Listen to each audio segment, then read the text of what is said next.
الحمدللہ میں نے 1 سال پہلے میڈیا پر جس تحقیق کو پیش کیا تھا، آج اہل سنت ہی کے ایک مفتی نے ہمارے موقف کی مکمل تائید کی ہے کہ شب ہجرت غار ثور میں رسول اللہ صلی اللہ علیہ وآلہ وسلم کے ساتھ حضرت ابوبکر موجود نہیں تھے۔ تو معلوم کیا ہوا کہ رسول اللہ صلی اللہ علیہ وآلہ وسلم کی آمد سے پہلے ہی حضرت ابوبکر رضی اللہ عنہ وہاں مدینہ میں موجود تھے، کہ غار میں جو دوسرے شخص تھے وہ حضرت ابوبکر رضی اللہ تعالیٰ عنہ نہیں تھے، بلکہ وہ پہلے سے مدینہ میں موجود تھے۔ ایک رافضی شیعہ عالم کی طرف سے یہ بات منظر عام پر لائی گئی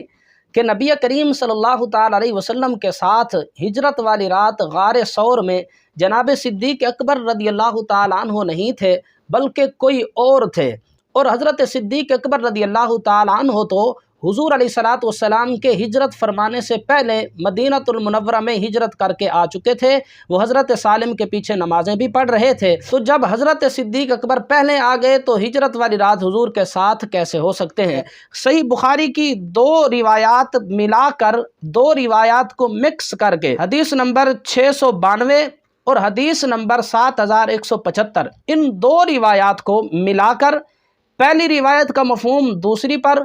اور دوسری کا مفہوم پہلی پر ڈالنے کی ناکام کوشش کر کے اس کے بعد ایک بات درمیان سے ثابت کرنے کی کوشش کی گئی ہے کہ معاذ اللہ حضرت صدیق اکبر رضی اللہ تعالیٰ عنہ تو حضور علیہ الصلوۃ والسلام کی ہجرت سے پہلے مدینہ پاک میں آ چکے تھے، اور وہ ہجرت والی رات نبی پاک علیہ الصلوۃ والسلام کے ساتھ نہیں تھے۔ یاد رکھیں کہ سورہ توبہ آیت نمبر 40 میں اللہ رب العزت نے ثانی اثنین کا جو لفظ ارشاد فرمایا، اس میں 2 میں سے دوسرے سے مراد شیعہ اور سنی تمام کے تمام مفسرین کا اس بات پر اتفاق ہے کہ اس سے مراد حضرت جناب صدیق اکبر رضی اللہ تعالیٰ عنہ کی ذات ہے۔ بہرحال بخاری شریف کی جن 2 روایات پر اعتراض کیا گیا ان کا جواب ہم آپ کے سامنے رکھتے ہیں۔ اس کے لیے میں نے صحیح بخاری سے 2 روایات پیش کی تھی، جس سے صریحاً یہ ثابت ہوتا ہے کہ رسول اللہ صلی اللہ علیہ وآلہ وسلم کے مدینہ ہجرت کرنے سے پہلے ہی کچھ افراد مدینہ ہجرت کر چکے تھے، جن افراد میں حضرت ابوبکر بھی شامل تھے۔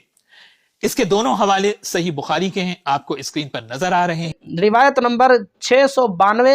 اور روایت نمبر 7175 کو دیکھیں۔ روایت نمبر 692 کے اندر یہ بات بیان کی جا رہی ہے کہ حضرت سالم مولا ابی حذیفہ رضی اللہ تعالیٰ عنہ نبی پاک علیہ الصلوۃ والسلام کی آمد سے پہلے قباء کے مقام پر سابقین اولین مہاجرین صحابہ کرام کو نماز پڑھایا کرتے تھے، اور روایت نمبر 7175 بھی تقریباً اسی مفہوم کی ہے۔ اب یہ دیکھیں کہ روایت نمبر 692 میں جو الفاظ ہیں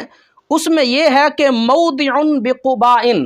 عصبہ ایک قباء کی جگہ کا نام ہے، ایک خالی جگہ تھی، خالی پلاٹ تھا، وہاں پر حضرت سالم صحابہ کرام کی امامت کروایا کرتے تھے۔ یعنی حضور علیہ الصلوۃ والسلام کی آمد سے پہلے وہاں پر مسجد تعمیر نہیں ہوئی تھی، خالی پلاٹ پڑا تھا، خالی جگہ پڑی تھی، ایک جگہ تھی، وہاں پر حضرت سالم صحابہ کرام کی امامت کروایا کرتے تھے۔ اسی روایت کے اندر جس روایت میں مسجد کا ذکر نہیں، یعنی جس روایت میں یہ بیان کیا گیا ہے کہ ابھی مسجد تعمیر نہیں ہوئی تھی، اس روایت میں حضرت صدیق اکبر کا نام نہیں ہے،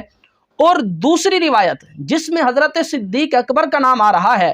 اس روایت میں مسجد قباء کے الفاظ ہیں، یعنی حضرت صدیق اکبر رضی اللہ تعالیٰ عنہ جب حضرت سالم کے پیچھے نماز پڑھ رہے ہیں اس وقت قباء کے مقام پر مسجد تعمیر ہو چکی تھی، مسجد کے اندر حضرت سالم کے پیچھے جناب صدیق اکبر رضی اللہ تعالیٰ عنہ نماز پڑھ رہے ہیں۔ اب یہ بات بالکل واضح ہے کہ حضرت صدیق اکبر رضی اللہ تعالیٰ عنہ نے جو نماز حضرت سالم کے پیچھے قباء کے مقام پر ادا کی ہے وہ مسجد میں ادا کی ہے، اور مسجد قباء آپ جانتے ہیں رسول اللہ صلی اللہ تعالیٰ علیہ وسلم نے ہجرت فرمانے کے بعد خود تشریف لا کر اس کی بنیاد رکھی، اس کو تعمیر کروایا۔ تو کیا پتہ چلا کہ حضرت جناب صدیق اکبر رضی اللہ تعالیٰ عنہ حضور علیہ الصلوۃ والسلام کے ساتھ ہی ہجرت کر کے آئے تھے۔ یہ جو لوگوں کے ذہنوں میں ڈالنے کی کوشش کی گئی اور ایک شوشہ چھوڑا گیا کہ حضرت صدیق اکبر رضی اللہ تعالیٰ عنہ تو پہلے پہنچ چکے تھے اس لیے کہ حضرت سالم کے پیچھے نمازیں پڑھ رہے تھے، او بھائی حضرت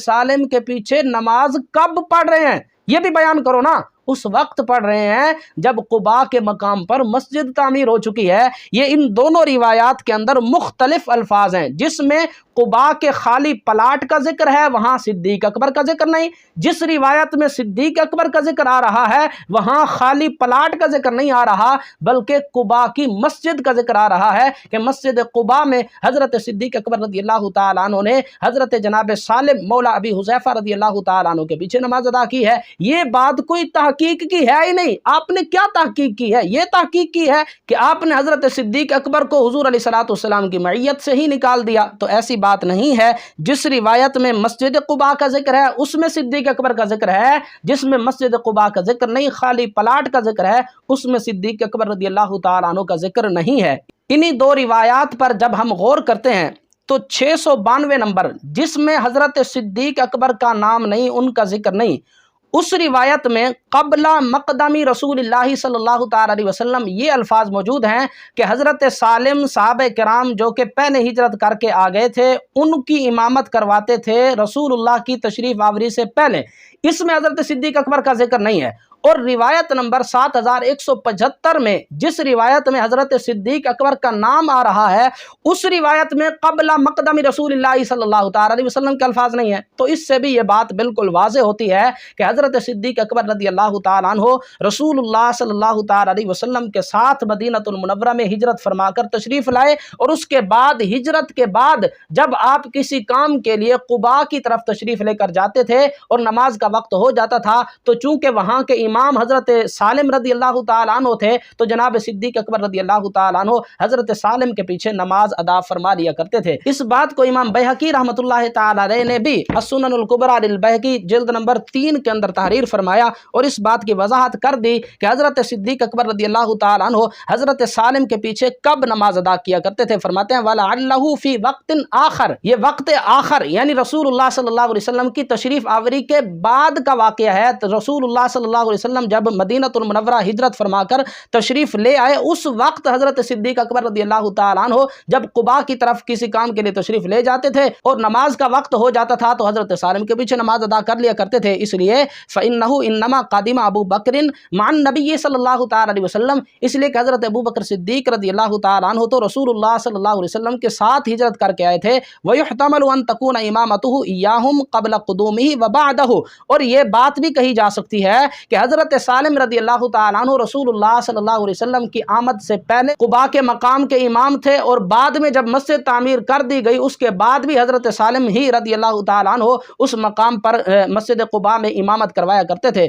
وقول الراوی وفیہم ابو بکر اراد بعد قدومی، یہ وضاحت کر رہے ہیں کہ راوی کا یہ جو قول ہے کہ حضرت ابو بکر بھی حضرت سالم کے پیچھے نماز ادا کیا کرتے تھے، اس سے مراد کیا ہے؟ اراد بعد قدومی ہی، رسول اللہ صلی اللہ علیہ وسلم کی تشریف آوری کے بعد کا واقعہ اس نے مراد لیا ہے۔ تو پتہ چلا بخاری شریف کی یہ دونوں روایات 692 اور 7175 یہ دونوں روایات ان کا مفہوم جو ہے وہ الگ الگ ہے، ایک مفہوم کی روایات نہیں ہے۔ ان دونوں روایات کے راوی حضرت عبداللہ ابن عمر رضی اللہ تعالیٰ عنہ ہیں، وہ یہ بیان کرنا چاہتے ہیں حضرت عبداللہ ابن عمر رضی اللہ تعالیٰ عنہ کہ حضرت سالم رسول اللہ صلی اللہ تعالیٰ علیہ وسلم کی آمد سے پہلے بھی قباء کے امام تھے، حضور علیہ الصلوۃ والسلام کی آمد کے بعد بھی قباء کے مقام پر آپ امامت کروایا کرتے تھے، مسجد قباء کے آپ امام تھے۔ دوسری تحقیق دیکھیں، اور سورہ توبہ کی 40ویں آیت میں جو صاحب کا مصداق خلیفہ اول کو قرار دیا جاتا ہے، اس کی نفی تو خود حضرت عائشہ نے کی ہے،